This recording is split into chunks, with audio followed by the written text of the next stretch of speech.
Self-Publishing Podcast, episode number 137.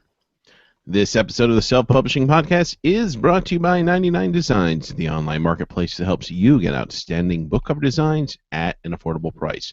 Start your custom design today at 99designs.com/SPP and enjoy a free Powerpack upgrade valued at $99. Welcome to the Self-Publishing Podcast, where if you want something done right, you gotta do it yourself. And now, here are your hosts, the three whitest guys at podcasting, Johnny, Sean, and Dave. Hey everyone, and welcome to the Self-Publishing Podcast, the podcast that follows three full-time authors as we attempt to change the face of indie publishing. Join us in our trailblazing guests as we shove aside boundaries, freely experiment, and occasionally screw up. I'm Johnny B. Truant, and my co-hosts are Sean Platt and David Wright. If you're watching us live today, apologies for starting 48 minutes late. Sorry. Yeah. So what's funny is that I was the only one who knew it was at 2, but that made me feel like I was the one who was incorrect. No, Johnny was totally right. What happened is we had actually changed the meeting time for next year, and it's not like. There you go. Go ahead and announce that right now. Right. So next year it will be starting at 3 Eastern, and we had changed that. It was official, but we said no less than 34,802 times that we weren't going to do it until 2015. Yet somehow both Dave and me stupidly thought that it was not. Well, because it felt like a year since we've done this on Friday because of Johnny gallivanting around the globe and such. Well, he was in an ab competition in San Diego. So Sean goes, we got on, but before while we were waiting for Dave, because it took me about half an hour to get Sean, and then it took us another 15 minutes to get Sean, then another half hour to get Dave, and so we were just kind of killing time. And yeah, Dave was sleeping. Yeah, right. And I had called, I texted. Like, that's not a joke, though. That wasn't a punchline. That's a fact.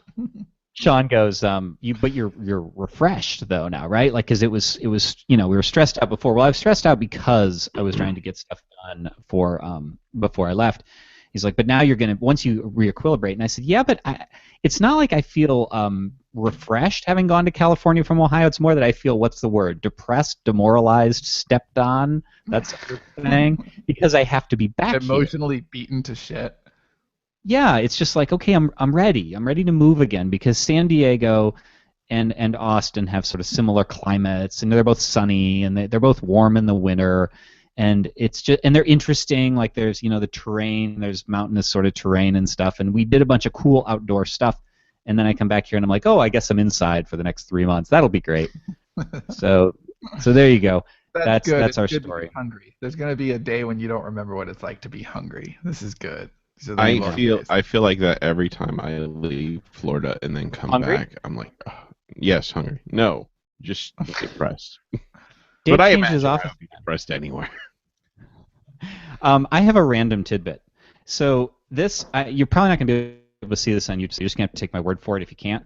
This is the Axis of Aaron paperback.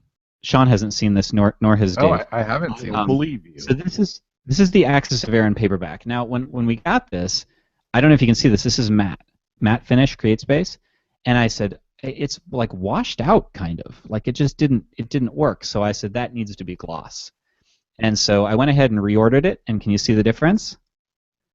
So the one on the frozen. You can't? Oh, good. Good time to be frozen. Yeah, I see. Should I start singing "Let It Go"? So, can you see it yet? Let it go.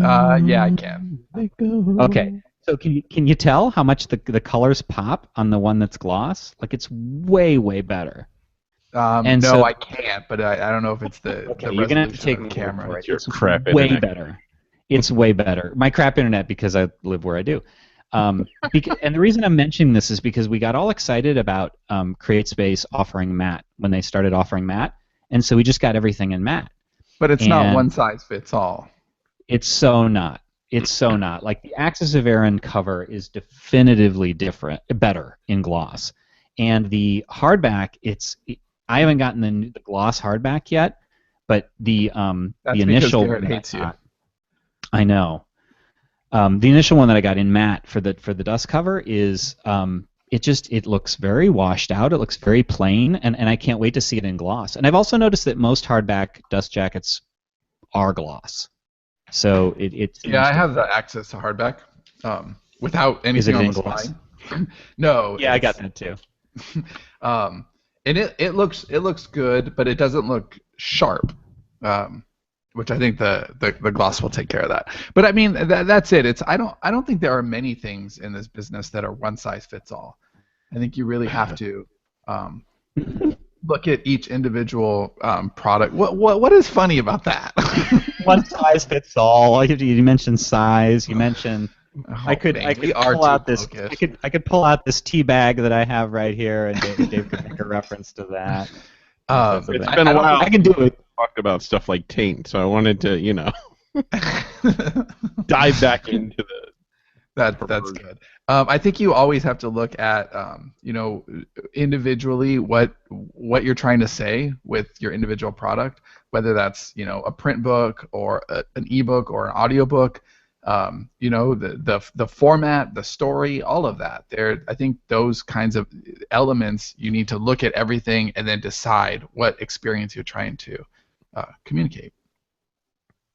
And one of the just another tidbit, because Sean mentioned the Axis hardback with nothing on the spine. That was just, and it was right. Like for some reason it just didn't print. I was thinking, boy, that sucks. And then I thought, it doesn't suck. It's a collector's edition. Because I mean, seriously, like you think, like let's project forward in time. If we're Stephen King big or something, 20 years from now or whenever it is, like that actually, it's a fuck up. But somebody's gonna be like, I have that first one where it isn't on the spine, and that makes it a collector's edition. So kind of a weird thing that occurs. Hugh Howey talked a little bit about that in one of his videos about creating one-off special editions, like you order a proof essentially, or you order one CreateSpace special edition with a different cover, and then you take it off the market, or 10 of them, and then give them out to people, and those are like special editions. And I thought that was kind of cool. That is pretty cool. Print on demand. Print on demand changed everything. Do you think it cheapens the collector's edition thing because you can create those? Because you can manipulate it? Yeah, I think a little bit, but so what? It's still interesting, and it's still something that that you can do. Something you can do that's interesting. There you go. All right. I'm gonna hear about that. Do you remember that episode of Friends where Joey said, "Oh, I can do it with anything. Grandma's chocolate. What was it? Grandma's cookies or something," and he said it in a sexual way. I've been watching a lot of Friends lately. We're through the end of season 2. My daughter is just shy of 13, and we always told her that when she turned 13, she could watch Friends, and we started early, and it's been really, really fun. We're doing that instead of Spanish Lost. So my my bilingual. I knew that wouldn't last. We made it 3 episodes deep, but you just wait. My whole family will take Spanish with you when we move. That'll be awesome. I do want to be bilingual, but it's been really fun, although slightly uncomfortable watching those episodes. But I feel really happy because a lot of questions are coming up, and they're good, they're healthy, and I feel really grateful that my children ask us questions, and they're still at the stage where they're not embarrassed, and they want to know stuff, and I think the embarrassment is on my end, and that's my shit to surmount. I'm happy that we're there. But anyway. So speaking of being embarrassed, let's move into the kind of into the topic, because of course we can divert. That's the way we'll do it. We can move in early. And we wanted to do a show on the lessons learned, and then this was kind of a good 1-2 punch. Is next week we're going to do predictions. So this is lessons learned from 2014, and episode 138 next week will be predictions for 2015. So there you go. I guess that's it. I feel so naked, having given probably because I am from the waist down naked, having given the topic already. Hey, did you know I just oh, here this. No, Sean I will just say it. read. Did you know that Marlon Brando? I was reading this on an article about like actors and actresses who are total cocks on set, and it on Marlon Brando's. I think it was his last movie. Was that Freshman with Matthew Broderick? You guys Yeah. know that movie?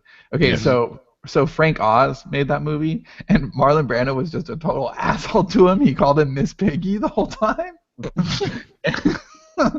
And he refused to wear pants, so they had to shoot him from the waist up the entire movie. So, just What was he wearing? That's what I want to know. I don't know, but he wasn't wearing pants, so all the shots had to be from the waist up. Pretty funny. That would be awesome Wow, if he that's was just fantastic. naked. Just deal And then with it. nobody says anything. All right, who wants to begin in a lesson that we learned this year? I'll go first. I know I just made a call, but I'll go ahead and do that. And that's I'll actually repeat something from the blog post we did on this, and it's because it's so key. It's so key. Like I actually just mentioned it again, even though we already know it. Just to reiterate it, is email. Like, Yeah, that was our last episode. and that's so obvious. What was our last episode? You mean that I? No, all about email, and because we Was our talked. last episode? Yeah, it wasn't the topic, but it was the pre 99 Designs conversation, all about how we really made that mistake this year, and we finally got back on board, and we had the 4-day, the last chance, that whole thing, and how. By the way, guys, you can't use a last chance email unless it's something that you actually built up to, and it is a last chance. Right.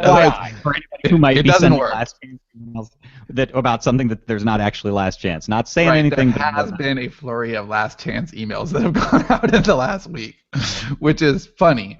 But yeah, you want to use that correctly. But yeah, that was probably I'd say our biggest lesson, which is why we had that big conversation last week. It was our biggest lesson of this year. Yeah. Dave, you. Well, it was yours. I'm proceeding so that you can take the ball. That was your topic. Yeah. No, but that's it. And I know that we've already said that. We've said that 500,000 times. It was heavy in write, publish, repeat. It's something that we've touched on a bunch.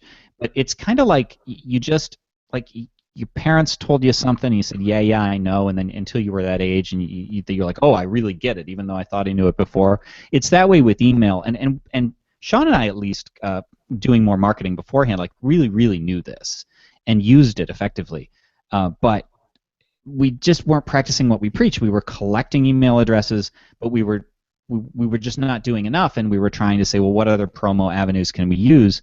When in fact we weren't hitting email hard enough. We weren't doing enough to gather those subscribers. We were still barely hitting it. I mean, we went through a 5-month period where we didn't send an email. I mean, a long, embarrassing period of time. And what's funny is Dave was over there in CI sending emails, sporadically but consistently, and we're like, Dave, you could do a better job with email. we weren't even sending them. So yeah, that was, and I think one of our biggest lessons, and it ties directly into this. It's kind of sideways.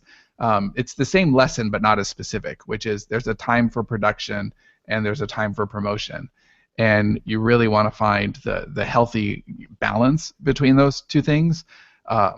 In 2013. That was such a production-heavy year. We were just cranking, and then we thought, we'll hit promotion more in 2014, and we did, but we weren't balanced. We weren't balanced in the ways that we went about it, which is another lesson about blogging. Blogging is another lesson that we learned this year, is that your blogging really has to be strategic and pointed. Otherwise, it's just so easy to waste your time. Really easy to waste your time. And Dave's all smirky. Go ahead, Dave. I'm just reading comments. Oh. Well, we could get to those in a second. But I think that's really important, too. Comments on our site or comments on Egotastic? On YouTube. What is this Egotastic you speak of? I've never heard of that website. I think that that's one of the questions that we get often is, I'm just about finishing my first book. What do I do? What should I do next? And I think at that point, that is still you should be very top heavy in production. You should go get your next book done. You should think of a sideways story to tell to lead people to your first book. You shouldn't be on Twitter all day. You shouldn't be on Facebook all day. You shouldn't be sending out emails to your list, because it's just, you're not going to have that much traction. It's not likely. You still want to produce. You want to get that inventory taken care of. But at some point you have to cross over and you have to find that balance. And I think that we did a poor job with that this year and need to do a better job next year. Comments, Dave? What any lessons that you may have discovered, Dave? Oh, me? Oh, I've not learned anything. Why did we wait for Dave to start the show? He's over there. He's not paying attention. No, well, I don't think we'll do episodes ever again of anything. See, that's surprising to me that you're saying that. I thought that with that using like a Kindle Unlimited model, maybe, not that we want to get into that too much, but just, I mean. Well, no. I think the difference is our stuff is really steep. So if we were starting a brand new series, I think that'd be different. But like that's not going to really work for season 6 of Yesterday's Gone, for example. Yeah. Because our current readers don't want to buy that shit one at a time. They want the full season, and you're not going to get a new reader on season 6, episode 2. Like that doesn't make sense. The first 5 seasons are not exclusive to Amazon, so right. Yeah. So if you're doing exclusive through Amazon, then I guess it might still be worth it, but it did nothing for us. So you're just not going to do them.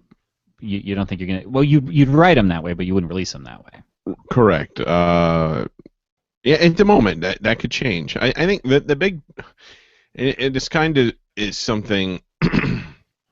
It's actually 2 years in the making. The Kindle Serial program that 2012, I believe, that started.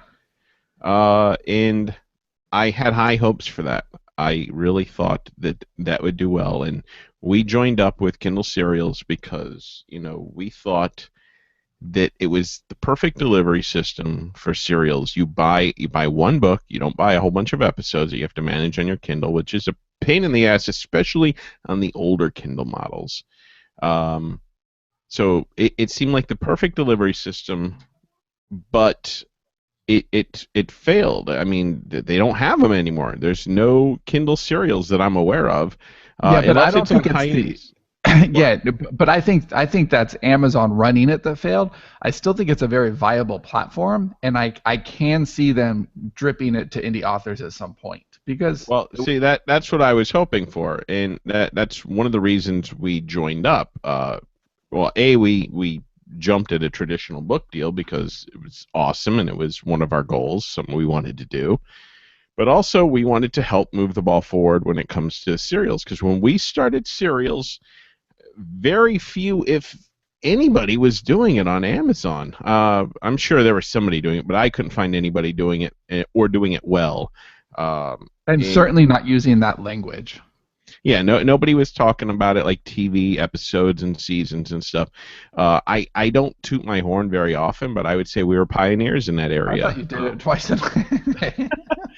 That's why I was late today. Just tooting my horn. But we were doing it before other people were doing it, and then suddenly a bunch of people were doing it and using it. Now, I don't want to say everybody was copying us, because I think a lot of people might have had the same idea around the same time. It's very likely.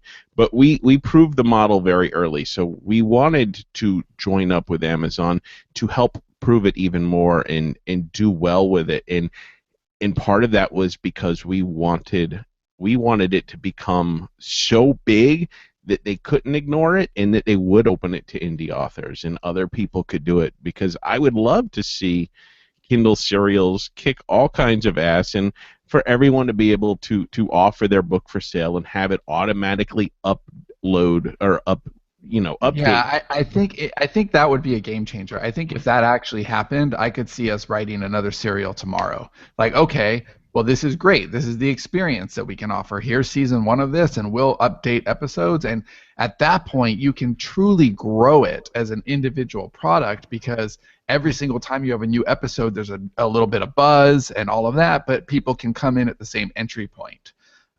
And that would be a really, really, really exciting project to get behind. But I would love to know. I would love to know the numbers. I mean, because I think Amazon is too big to have just screwed it up. I wonder if they had logistical problems. Either they couldn't do it everywhere, or they couldn't.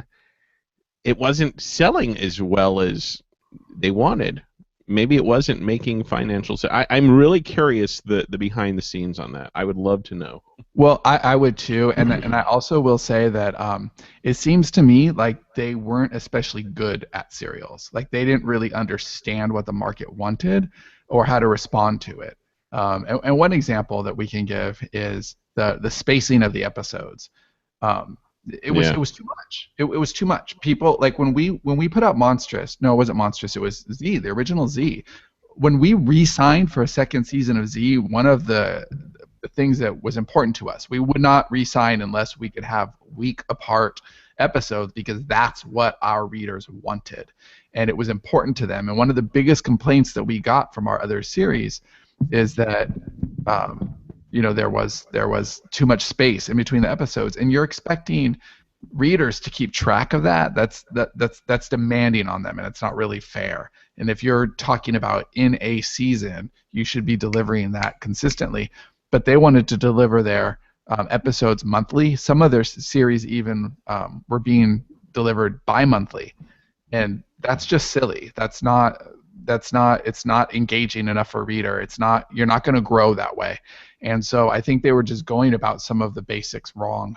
But if they open that platform, to indies, that would be pretty outstanding. And I could see pretty much all of our verticals signing up for that. I don't think it's an automatically understood thing either. I think that's people used to having a total reading experience. It's almost like you have to educate a new person, and calling them episodes and seasons, which Amazon didn't do with their serials program. True. That's shorthand. Like that conveys it, and you get that. Like, okay, it's an episode. I wouldn't expect it to be a whole thing. Like when we have I know the Beam episode 1 has one of these. I'm sure some of yours do. Where they're like, well, this isn't a complete reading experience, and it's like, most people Definitely. when they see episode 1, they get it, right? Like it's of course it wouldn't be. It's an episode. But I think that's part of it too. It might have been a top-heavy infrastructure to support for a relatively small percentage of readers who are willing to try that way. I don't know. Well, I think we can get away with it. They were also, despite the the lapse in release times, so even waiting for a month, it was really rushed production. So I think they had it, both ends there. They weren't really satisfying. So on one end, they're making people wait too long for the episodes, and on the other end, they're rushing. I mean, I don't know if they rushed everyone, because some people were doing it once a month or something. I think we were rushed. We were rushed. We were very much rushed. We had less time than we normally had for our own stuff, and our own stuff was rushed. We were at basically 7 weeks per season for the stuff that we were producing at CI, and the stuff that we produced for 47 North was on a 6-week for a whole finished book, top to bottom, and that's really tight. And so, I don't know if that was universal across the board. I have no idea, but if it was, because I didn't read other serials, so I'm not sure. But if that was kind of par for the course, then the quality probably wasn't what it could have been with their other titles. And if you're not providing excellent reading experiences, then you don't deserve to succeed. And so that's a reason the platform could have faltered. But either way, I don't think the serials are dead, but I think it's hard to do them the way they should be done. I think you have to kind of, and here comes Dave's chuckle, you have to kind of backdoor people into this a little bit, I think, where it's like you get that it looks like a book Like it's a complete thing when you sell a season, and then people, oh, okay, I get it. Like I get that this is episodic. I get the format, because writing serialization isn't just about the release model. It's also it's a writing model, and even though I know Realm and Sands doesn't have any plans to release episodic except on our blog, and I don't know if you've made what sounds like you've made the decision on CI. So you're getting a season each time. Like the Beam season 3 will be sold as a season. And it feels like episodes as you read it. You just don't have to wait between them. And I think that's the sort of thing. And plus, the other thing is, I think you can, like on a blog, we're trying to have our cake and eat it too. When we're still in season 1 of For Nevermore, Robot Proletariat, and Space Shuttle. We're doing those on the blog. They're free. Anyone can read them. But when we get to season 2s of all of those, that'll be new material.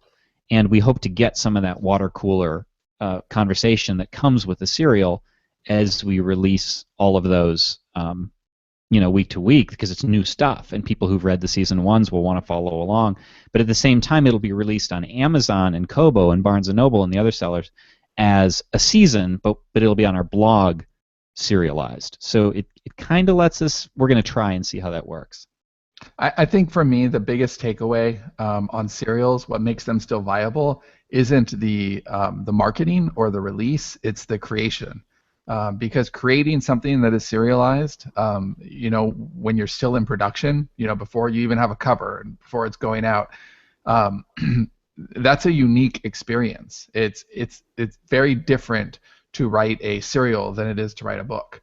And especially, well, no, actually in both cases, even the Beam Season 2 last year was done in a very collective Inkwell way, where each episode was written and then the next one was planned out, where normally we don't do that. We kind of plan out the whole thing ahead of time.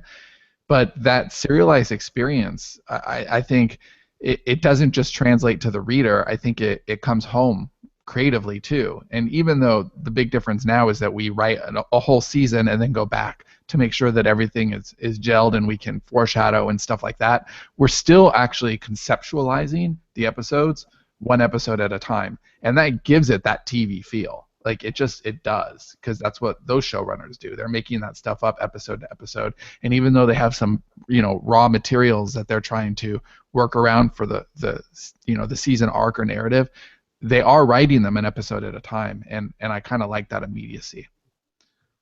I have another one, and this one, for us, I think it's important to note that these are things that we've learned, but I think that everybody can learn from them, but it's not necessarily a one-size-fits-all, like Sean said, is we want everything to serve multiple purposes.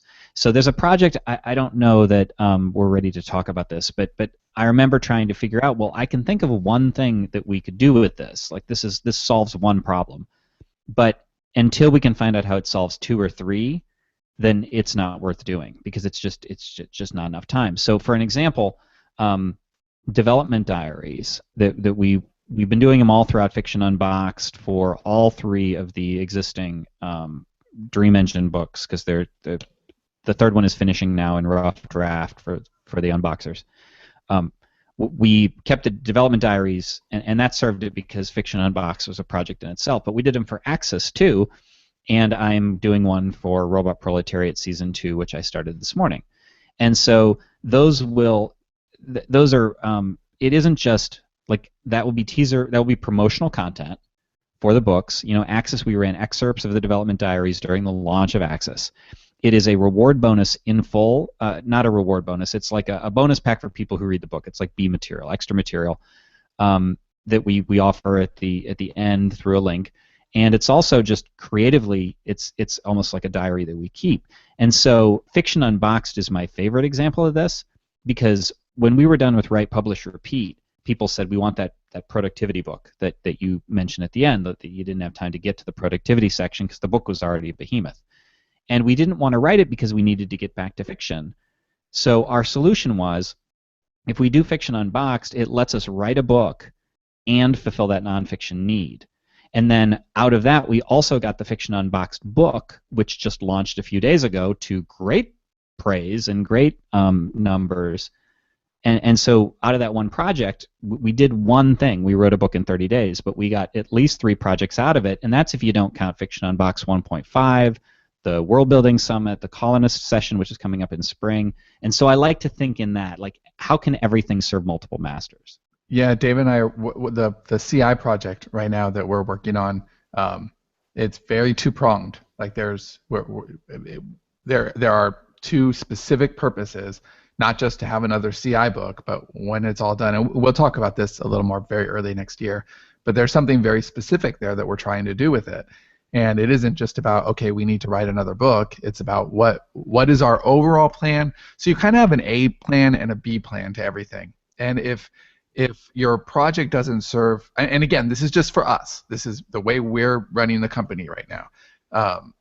If it doesn't serve both of our A plan, our overall strategy, what we want to do as a company, what we want to accomplish as artists and businessmen, then if it passes that test, then the next question is, okay, what underlining thing does it do that kind of supports us as a whole, and then what does it do immediately? So as long as those 3 tiers are kind of checked, then okay, well that's a great project. Let's dig in. And that's kind of it's something that we've quietly always done. I'm very, very big on repurposing and making sure that you're kind of harmonizing with your long-term plans and your short-term plans. But I think this year that really, really crystallized, and I think that moment for us really happened when we started sterlingandstone.net, and we're like, okay, now we're all in one place. And it's still a mess. We still have cleanup to do. And make sure that it's a better experience on the site. But I think just moving there and having a central location where, okay, the super friends are here. We've got our little, the Hall of Justice, right? We're all here now. I think that made it a lot easier for us to kind of think globally and strategically as one. Can we kick Aquaman out? I really don't want to hang around him. Yeah, do you know there's an Like the Aquaman worst movie coming hero. out in 2017, and it's not the one from Entourage with... Yeah, I won't be watching that. Worst hero ever. Yeah, they've hit the bottom when there's Aquaman. Other than maybe Prince Namor. Any undersea hero sucks. I'd put that out there. Did you ever see the Simpsons where they were watching Night Boat? Because you talk about an undersea, like they're limited, right? They can only fight crime in the water in some way. And then, like they're watching Night Boat, and they're like, oh, they're headed for land because they're chasing Night Boat. They're chasing the guys on jet skis, and they get out and they run, and they're like, oh no, they got to land. He goes, no, not quite, Michael. I see a fjord, and Bart's like, oh, there's always a fjord or something, or a lake, or a river, or a canal. Good stuff. You guys have any ideas about covers for anything coming up that you want to talk about? Well, as a matter of fact, I do, Sean. I'm really, Dave. How do you think that the LaFleur de Blanc cover came out? Like, what was your? Do you like the final result? Love the final result. It looks like a romantic sort of book that it is.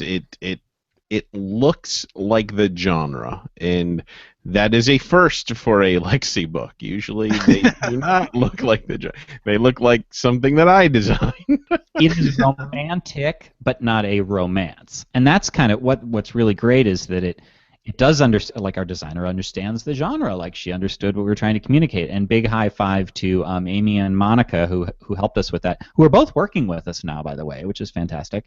Yeah, Team Sterling and Stone got a lot awesomer this last couple of weeks. Yeah, and some much needed girl power as well. But they were like, well, this is, and Monica in particular gave us a few that she was like, well, I think it's kind of like this, maybe a little bit more. And our designer, like, we was able to adjust and well, okay, well, let me propose this cover. And I really, really do like it. And it's nothing that we would have been able to come up with ourselves at all. And so it's fantastic. And that's like Valentine's Day. We'll see how that goes because I think that's when we're going to launch that. And that is exactly why you should go to 99 Designs. If you, See, I think it's a mistake for you to design your own cover unless you're a cover designer. It's a mistake. It worked well for Jason Gurley, but if you're not Jason Gurley, no. Or a few of the other cover designers that also write. I'm sure that's a very limited number, though. But if you want a professional designer that understands a genre, understands what the cover needs to do, and that is the sort of experience you get when you go to 99 Designs, and they make it very, very easy to start a contest. You pitch a few different ideas. You could even put sample photos or kind of the look you're going for, and then a bunch of designers will compete to get you the perfect cover design. And it usually takes around a week. And then it's just so easy. It makes our job as writers, or our jobs as writers, so much smoother, because that cover really matters. Because you're Dave, are we just being whores, or are we putting our money where our mouth is with any upcoming covers? We are going to do another cover. We are going to do one, I think, for adult video, which is another cover that I've had an incredibly hard time getting right. So, yeah, adult video has a lot of it. There's a few lined up behind that we want to do too. Yeah, adult video has a hard job because it's funny. You need to you need to convey that it's pretty hilarious, that it's very risque. It's not erotica. It's Clerks in a porn shop. Yeah, it's Clerks in a porn shop. Dirty comics, they're dirty comics. It's kind of like it's very dirty comic. Kevin Smith would love this series if he read it. I'm sure it would make him laugh. It's that kind of humor. But would it also arouse him?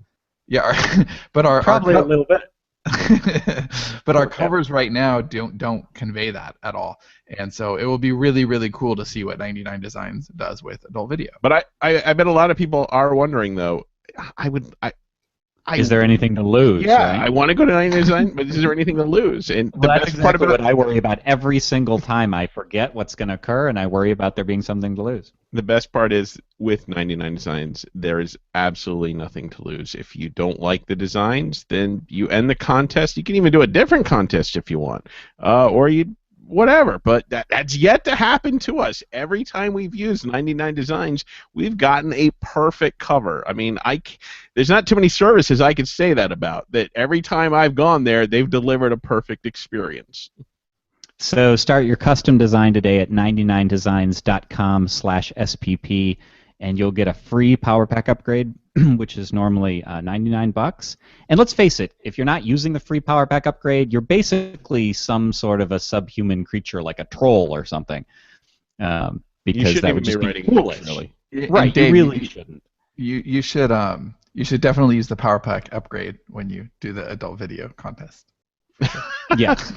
It will get you more designs, more exposure. They bold your listing, they blast it out and stuff. And so that's really important. And 99designs.com/SPP will get you that get the Powerpack upgrade for free. Okay, I'll read a few of the comments real quick here. Apparently, I wasn't Sean and I weren't the only one. A few other people thought we were also at 3. And then when we were late, a few people were commenting. Look at Dave defending himself. Crickets. Mikey Campling says, I thought it was a new time as Did you well. say Ricketts? Who's got Ricketts? Dylan Perry said crickets, waiting. Hold on. These comments move around. Okay, Anita Solver said, woohoo, I almost fell out of my chair when Johnny's voice boomed through the speakers because I was on another page. Monica Leonel says Dave learned that he should move to Austin. Amy says yes. If I do go to Austin, I want to move. I want to live in the hotel that we stayed at. I've always wanted to live in a hotel. I think that'd be awesome. You could be like Eloise. In Just many ways. like Eloise. Okay, Buddy Gott says, note to Sean and Johnny, I'm about 70% into Axis of Aaron. You guys are hurting my head with me trying to figure out what's going on. I mean that in the nicest way possible, of course. P.S. I'm now also wanting to listen to Oasis. Yeah, wouldn't it be awesome if Oasis sales tipped up? Because those guys aren't contentious at all. They would have only positive things to say. And Dylan Perry said, I just noticed Dave's office changed from the last episode. And Amy said, I love when David sings.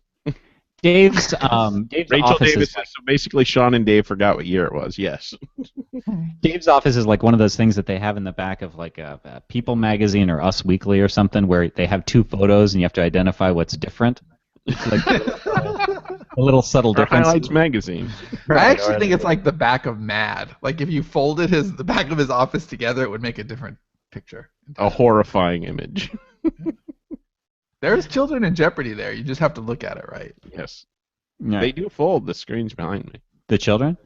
Yes, they fold as well into suitcases. All right, so what's the next lesson? Wow. What's the next takeaway from 2014? I think Dave needs to pony up with one. I've got one ready to go, but come on, Dave. Okay. This is a hard one because it's Stop touching it. finding. We've learned that BookBub is pretty much the game, the one of the only games in town. There are others, but BookBub makes a huge damn difference, and they're damned hard to get.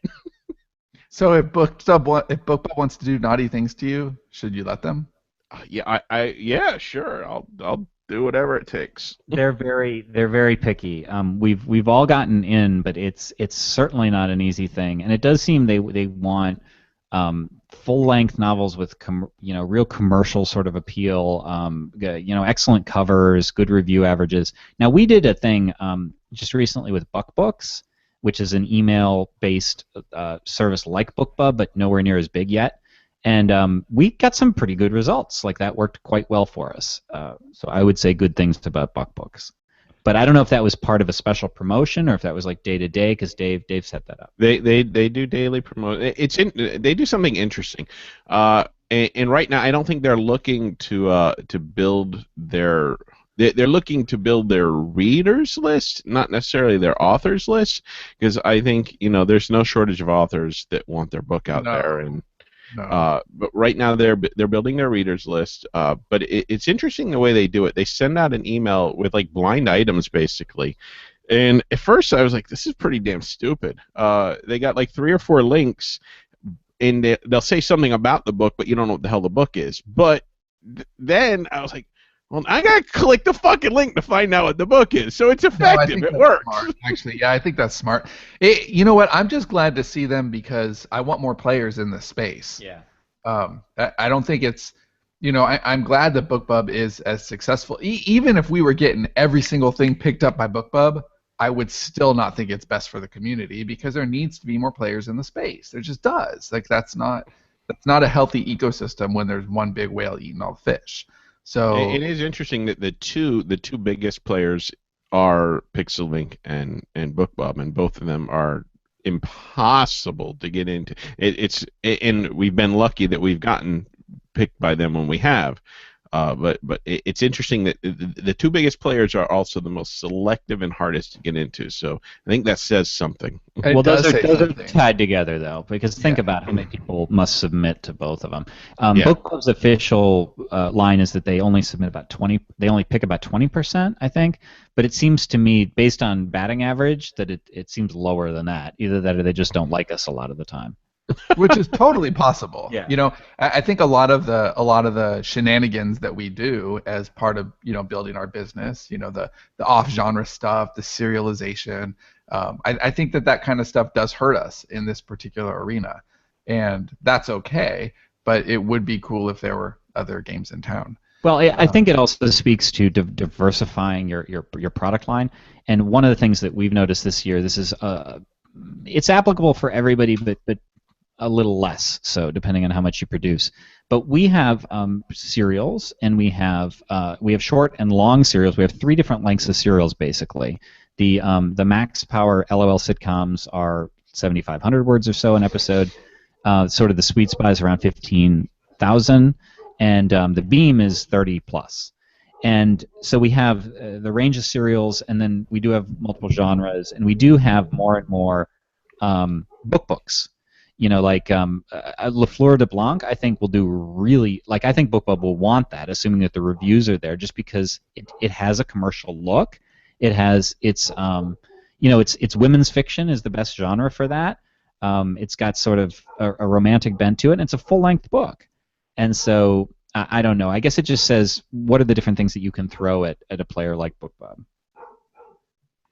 I have an addition before I go to my next one. I have an addition to the email thing, because we talked a lot about email last week, and that was Johnny's biggest takeaway, and I think our company's biggest takeaway for the year was you can't ignore email.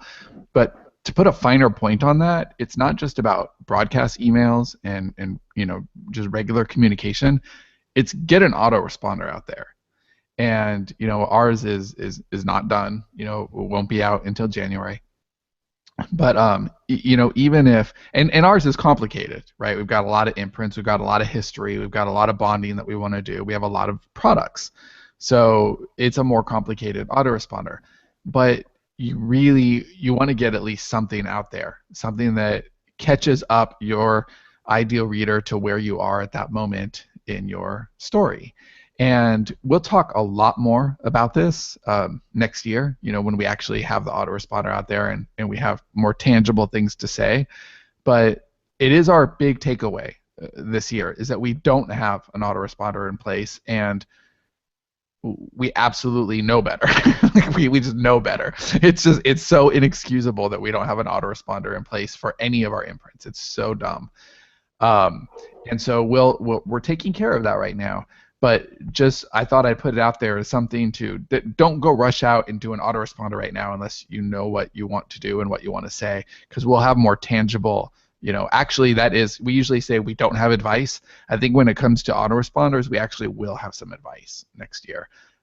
So just kind of hang tight for that, but put it in the back of your head and start thinking, what do I want from my ideal reader? Like what kinds of things do I want to explain to them? What do I want to catch them up on? How do I want them to feel when they catch up with my regular broadcasts? And we'll make a lot more sense of that next year.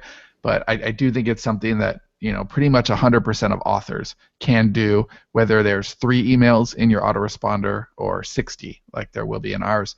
I think that having something is smart, and not having anything is almost kind of negligent. And true, we've been negligent. I've been 60 emails. That's just insane. Right, but they don't hit you all on one day. It's over. No, that's the idea. And I've been reading.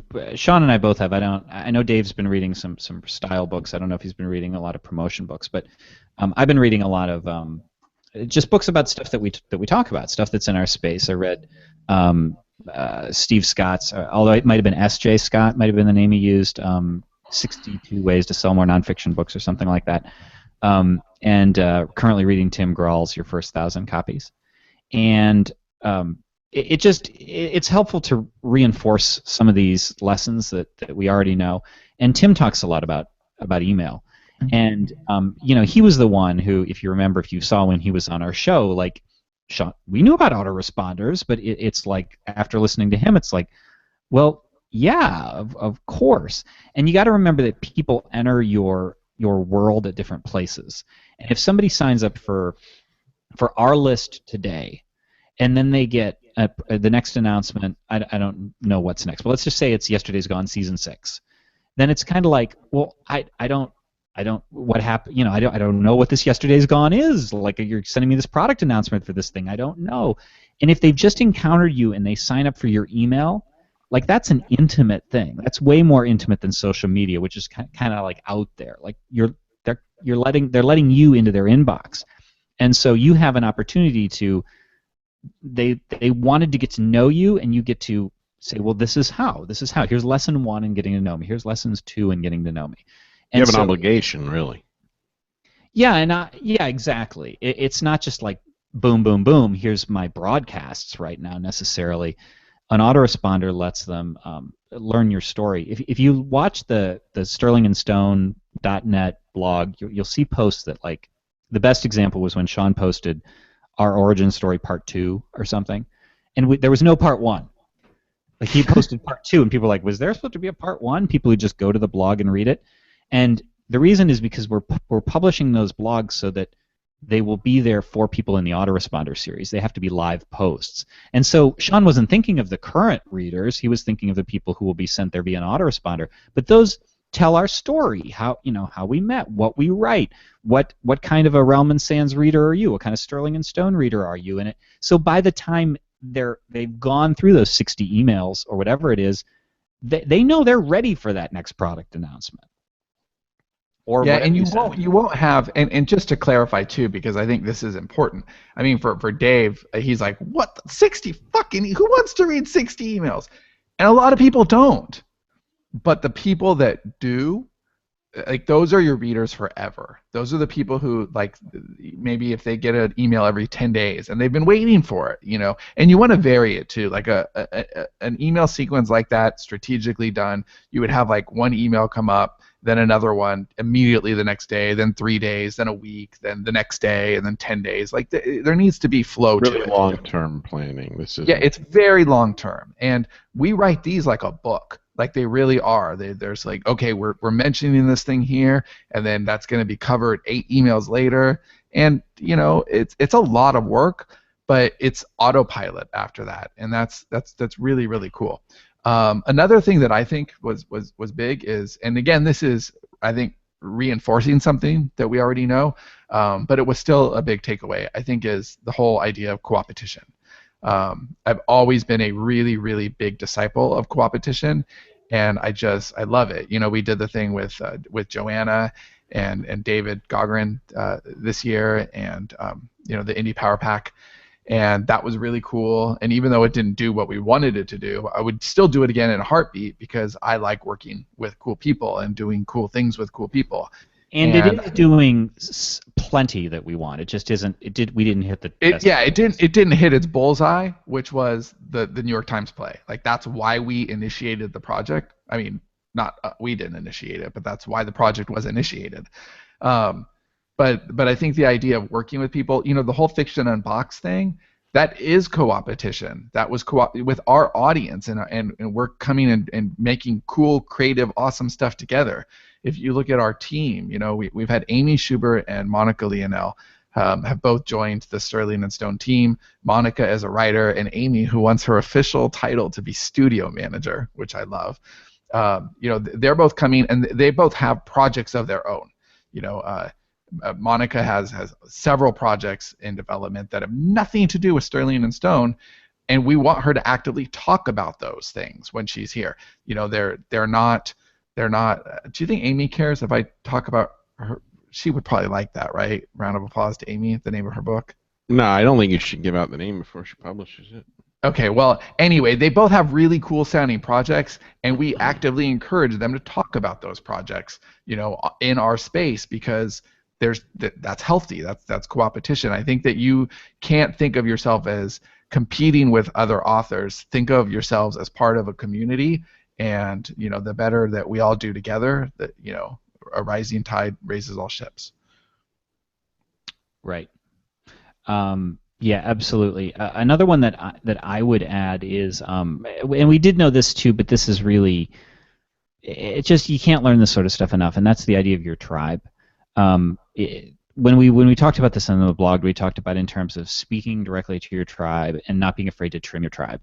But I think that we all get bad reviews, right? And so that's the thing where you're like, okay, well, I got a bad review, and you feel it, and it hurts more than another review, and you're like, it's just one out of a bunch, but whatever, I feel that one, sucks.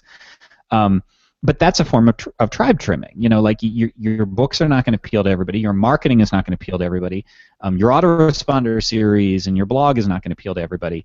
But you can't let that stop you.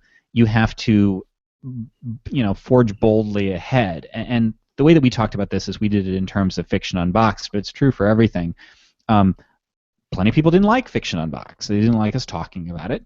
They thought it was ridiculous, and we frankly lost a handful of people on that.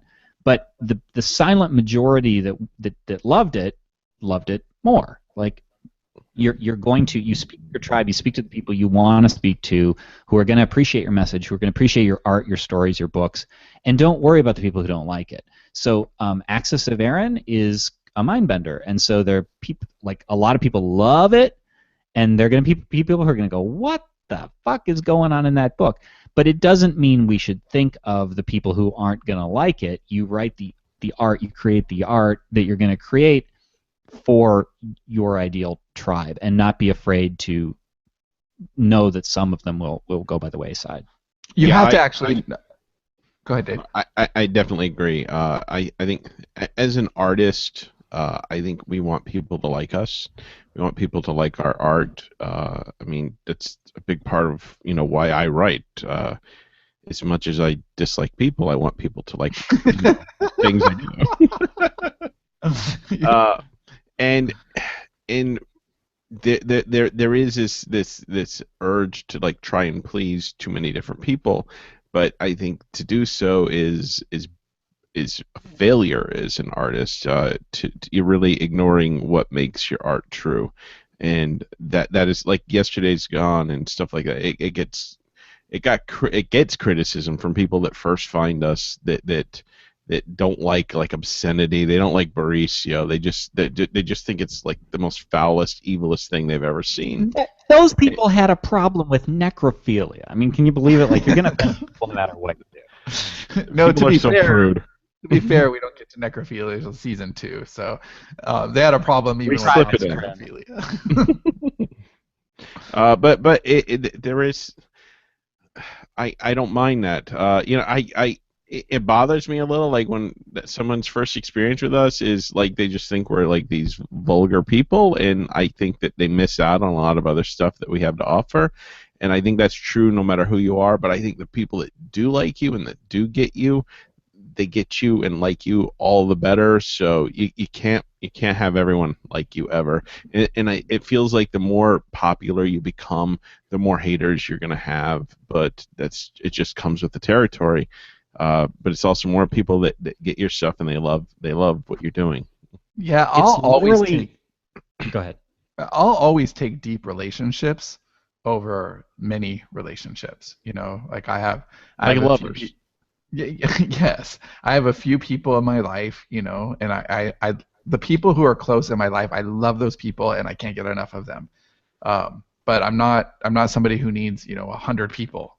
I'm not a party guy at all. I'd rather have a small group of people that I'm really bonding with, and that's kind of how I feel about my success as an artist. I want people who love my stuff to really, really love my stuff and to want more and more of it. But I don't really care about pleasing everybody at all, because the person I care about pleasing most is myself and my collaborators.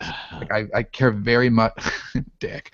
I care very much about pleasing Dave, and I care very much about pleasing Johnny. Wow. Yeah, I care. You guys are so 10 right now. And so I think that's just it really is not that I'm saying my way is best, but I do think that really is the best way for you to approach your art.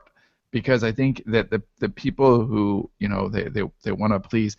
There's this story that I wrote for my son Ethan last year for Christmas, and I wrote it for the Terrible Scary series, and it's called "Help! A Robot is Ruining My Life."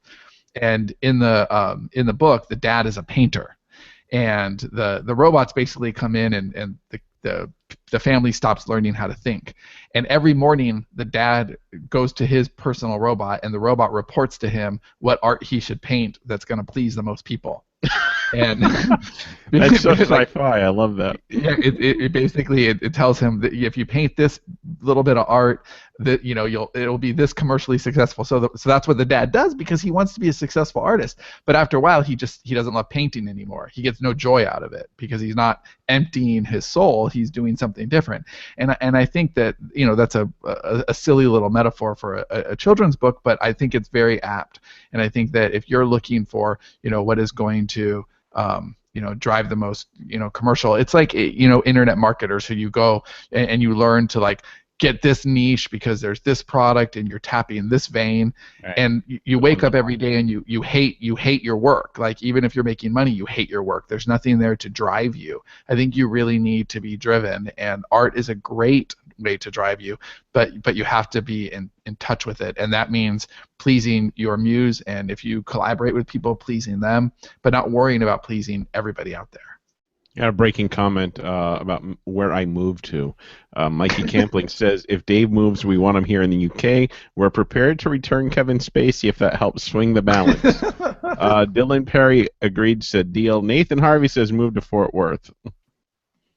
I really dislike the traffic in Texas. I will say that right off the bat. Well, but it just depends on when you go, where you go and when you go. When I was in San Diego, that's Southern California, like that's crazy traffic. But that's the worst traffic. If you just go avoid the expressway at the times when it's going to be busy, and like it's just, I don't know, I didn't have a problem, and I live out in the sticks now. Yeah, dude, you have you're fortunate to have a job. I mean, who do you care? You're going to be driving at like 3 a.m. anyway, right? You don't have normal people's schedule. I do have to go places with my family. That's unfortunate. Yeah. One more before that. One thing that I really, really liked that made our list on the blog of things that we learned this year, and I think we really knew this last year, starting with Unicorn Western, just because it is such a absurd premise. But I think we really proved it this year, and that's that good ideas are whatever. Like they're a dime a dozen. Like there are no. It's not the idea that makes it. It's the execution. And I'll tell a quick story here that has nothing to do with us about this, and it was Toy Story, Toy Story 2. I got this from Creativity Inc., which was one of my favorite books that I read this year. And they had them. Did you finish Creativity Inc.? No, the narrator throws me off. I don't really like the narrator. He sounds very folksy. I'm listening to the audiobook, and I'm just like, stop. You come on, get out of the hate. I read that complaint in some of the reviews actually. Yeah. So they have Toy Story 2 was coming out, and basically to make a long story short, it sucked. It was terrible. It was just like whatever, and then they had to scrap it, and they had to come back and just start it over from page 1, and they ended up with something that's virtually identical, like the same story, but really, really awesome. And it's because it's what you do with the ideas. It's not the ideas themselves. And I think that one of the reasons we did Unbox is because we wanted to prove that point that you can't get hung up on waiting for the perfect idea, because it's about the execution. And when we hit Unbox 2, we have a totally different point to prove, and we'll prove that then. But that was the singular focal point of Unbox 1, is ideas are not that precious.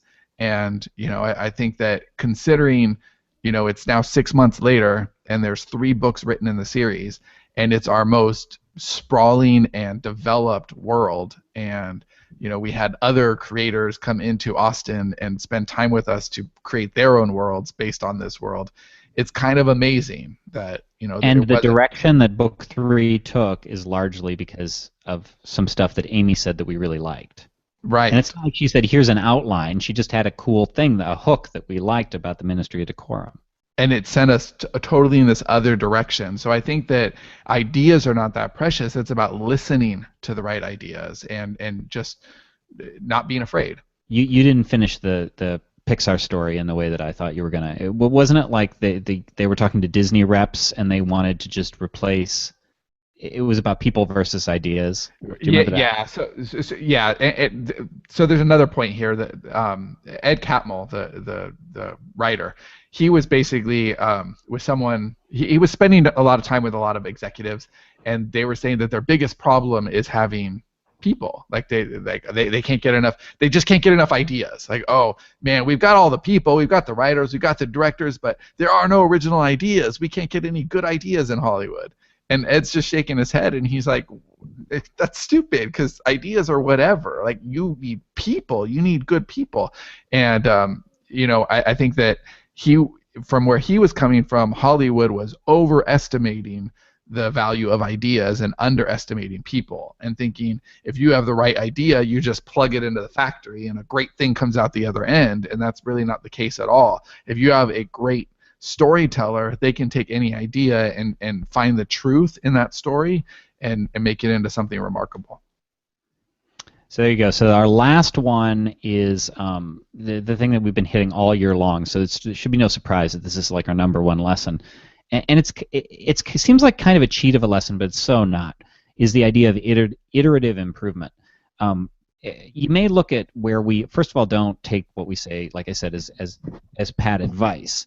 But that said, a lot of people do look at where we are and they say, well, I want to do what those guys are doing, and there's just too much. Like, we do those almanacs, and we said, here's the list of things we want to do before the end of the year, and people are just like, I'm overwhelmed. We step into all of this, and we make tons of mistakes. There was something, I'm trying to remember even what it was. It was a promotional thing that I probably shouldn't go into in detail, that Sean just slacked me about it to just this morning. And it was like, well, we should have done that this way before this time. Oh, yeah. but we couldn't. We missed the boat. But whatever. We'll get it right in 2015. And we've had those lessons over and over. We've wasted a ton of money. We've wasted a ton of effort. We spent the first half of this year, the first third of this year, making a bunch of new websites, and at least for Realm and Sands, blogging like motherfuckers, and wasted time, quote, wasted time. But it's only a waste if you don't then say, okay, well, we learned that lesson. It doesn't work that way. We're gonna go and do this. I hate to be like kind of cliche about this, but the stories about Thomas Edison and the filament for the light bulb, I don't know whether this is totally true or whether it's one of those urban legend sort of things, but supposedly I've read it enough times to say it's true. It's certainly true-ish. Like I repeated it to Cindy like 2 days ago. So okay, so he tried. I think it was 10,000 different ways to make a filament that would glow properly and last long enough for the incandescent light bulb, and people are like, well, you're really going to keep going? Like, you've just had 10,000 failures. You're going to try again because you failed 10,000 times. And he said, well, I haven't failed 10,000 times. I've discovered 10,000 ways not to create a light bulb. Like, every failure I make is one step closer to the successful. It's almost like process of elimination. And that's the way that you should approach everything. Is don't worry about getting it perfect. Worry about getting it better than it was so that you can stack. And where the improvements we're making today would not have been possible, we couldn't have leaped from A to F. We had to go through B, C, D, and E first. Yeah, it just doesn't work that way. And I think that that's the thing that I'm most proud of. The thing that I'm most embarrassed about is how we handled email this year. But the thing that I'm most proud of is that we really, really have just grown just massively, and it's these little baby steps. There's so much that we still want to do and accomplish, and our list for 2015, which we'll touch on next week, is substantial. But we wouldn't be able to do anything on next year's list if it hadn't been for this year's growth, and that's awesome. I love how much we've grown as a company, and our friendships and our relationships and our ability to co-create. I think we've blossomed in a lot of ways, and it has been a constant evolution. And that's it. It's a process, not an event. You can't just think, I'm gonna publish a book and then everything changes, or I'm gonna do this or that or whatever. Like your creative career is a long-term thing, and you're always growing. And think of the mistakes that you make as it's college, it's your education. I didn't go to college, so I'm perfectly happy, wasting money on my education now. And like, okay, that experiment didn't work. Let's try this, because that's really what it is. I'm getting smarter every day, but it's because of the work that I create and the work that I do to get smarter. Do you remember the Tony Robbins definition of an entrepreneur? Somebody who can make enough money to pay for all his their mistakes. Yeah. Or to pay for all his courses. There we go. Zing. Dave's awesome. All right. Any final comments? No. Any final advice? No. Not advice. Not advice. I think people should be happy with where they're going, even if they're not satisfied with where they are. I think that that's directed at me and my inability to get the hell out of Ohio. I think that it's really easy to look at what other people are doing and get comparinitis, and just, don't do that. Just because you're not where you want to be doesn't mean that you're not further along than you think. And I think that that's a really powerful way to close, is the iterative nature of all of this. And anyone who can go back to our first episode, and then flash forward to this episode, like, there's been a lot of stuff in between then and now, and some of that's just us being idiots and talking about paint, whatever. But there's been Can a I lot just say that we won over the taint reviewer? He changed yeah, that's pretty his review. fantastic. He gave us I a better haven't seen review. his He review. got to know us. Oh, Yeah. that's fantastic.